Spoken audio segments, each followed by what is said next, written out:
Well, hello. Welcome to my explanation of Extract 18 of Twelfth Night, otherwise known as Act 3, Scene 4. And if you'd like to watch it right now, stop this video and watch it. And it's 1 hour 46 minutes into the Globe 2014, the usual one we watch. 1 hour 46 minutes in.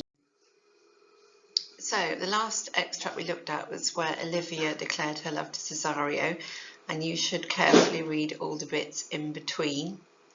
With Sir Andrew fed up, he's got no chance with Olivia, but Sir Toby persuading him, oh yes you have, challenge that Cesario to a duel and that'll win Olivia over for you.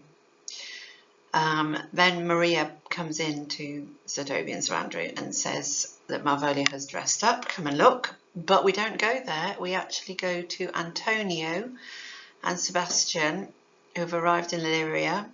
It's dangerous for Antonio, and they're going to meet in an hour's time, and Antonio lends Sebastian some money to be getting on with. So all that has happened and we haven't studied it.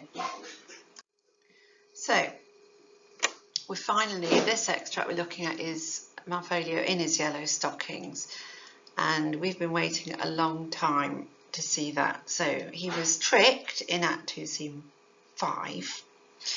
Then we've had Viola meeting Feste, Olivia declaring herself to Cesario, Sir Andrew being persuaded to challenge Cesario to a duel,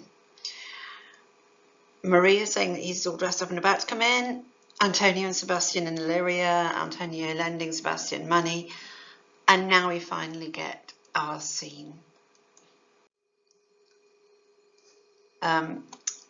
So I meant to actually say that all that delay is for comic tension, for to build up the excitement, because this is what we really want to see.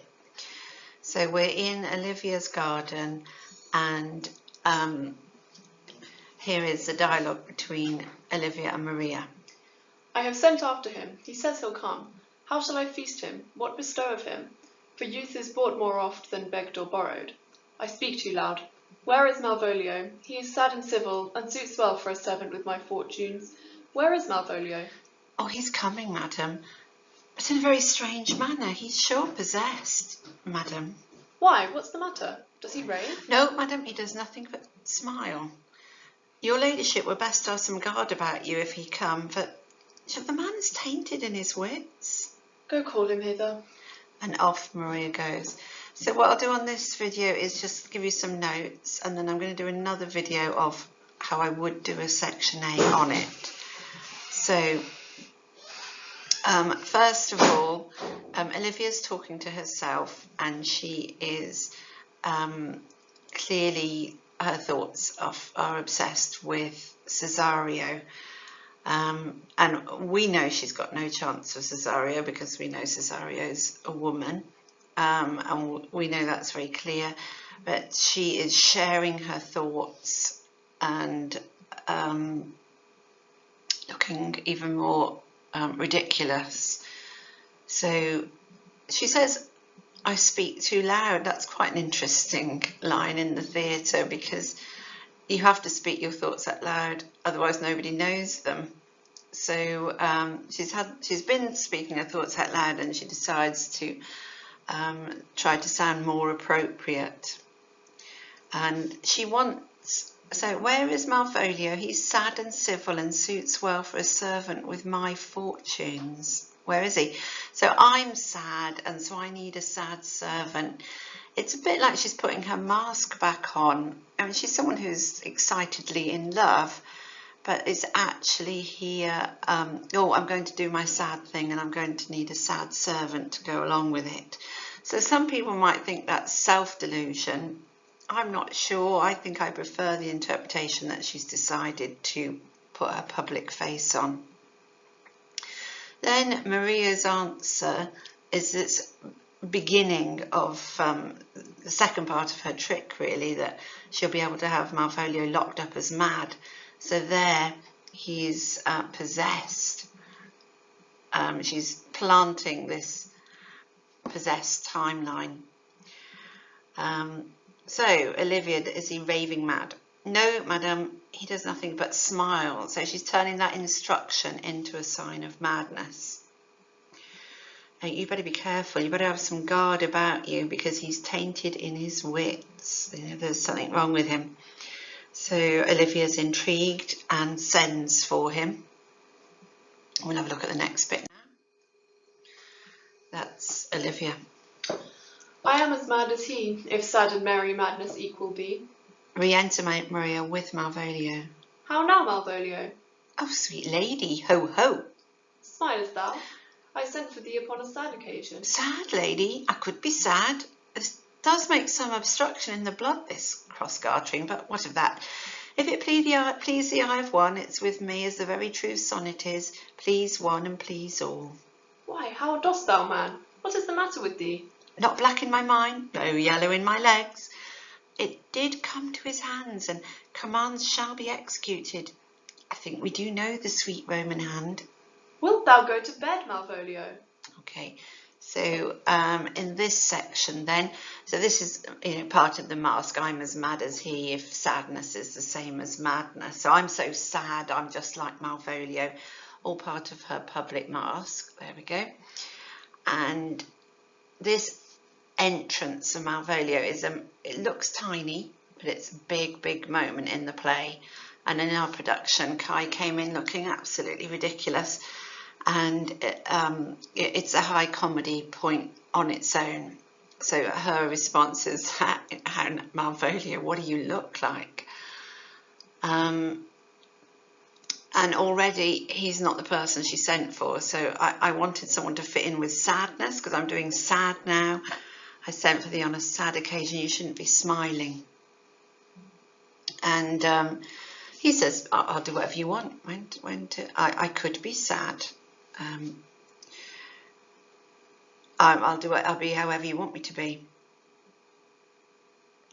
So Olivia's, what's the matter with you? Why are you looking like this? And Malvolio starts to refer to the letter. It did come to his hands. He's talking to the letter, and he's trying to talk in code because Maria's on stage. And I'll do whatever you say. Commands shall be executed. So he sounds absolutely mad. He looks mad. She's got no idea what he's talking about. The audience is in an elevated position, knowing why they're both confused. Maria's on stage, and she knows what the audience knows. So this great line comes in, and will you go to bed, Malvolio? And that's a lovely double entendre, a mischievous line. She means it totally innocently. Oh, you must be ill. He thinks she's in love with him and takes the obvious sexual meaning from it. So that's another comic high point of confusion. So, how does he reply? Oh, to bed? Oh, sweetheart, and I'll come to thee. God comfort thee. Why dost thou smile so and kiss thy hand so oft? How do you, Malvolio? Oh, I've got to talk to myself. How do you, Malvolio? At your request, yes, nightingales answer doors. Why appear you with this ridiculous boldness before my lady? Be not afraid of greatness, 'twas well writ. What meanest thou by that, Malvolio? Some are born great. Ha! Some achieve greatness. What sayest thou? And some have greatness thrust upon them. So we start off just this little mini section with Malvolio taking the sexual meaning and from this, so we've got more confusion, which the audience is aware of.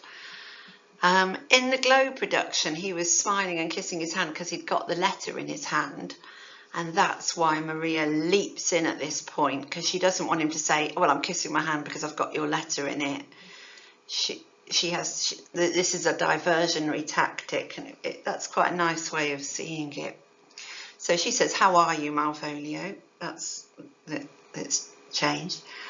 And it's one of my favourite images here. At your request, do you think I'm going to talk to you? I'm a nightingale now. And if you look up nightingales, I should have had it here.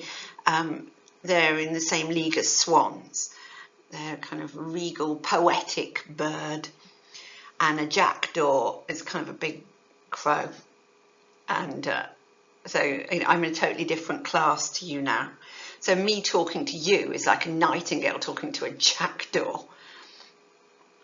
And but Maria keeps the conversation going, wanting him to seem madder and madder. And he starts quoting from the letter. Be not afraid of greatness. Some are born great, some achieve greatness, and some have greatness thrust upon them. And this is quite a good bit for a Marxist interpretation, that he aims to be one of the people who have greatness thrust upon them, greatness given to them. Oh, I've lost the end of it. I'll put it here.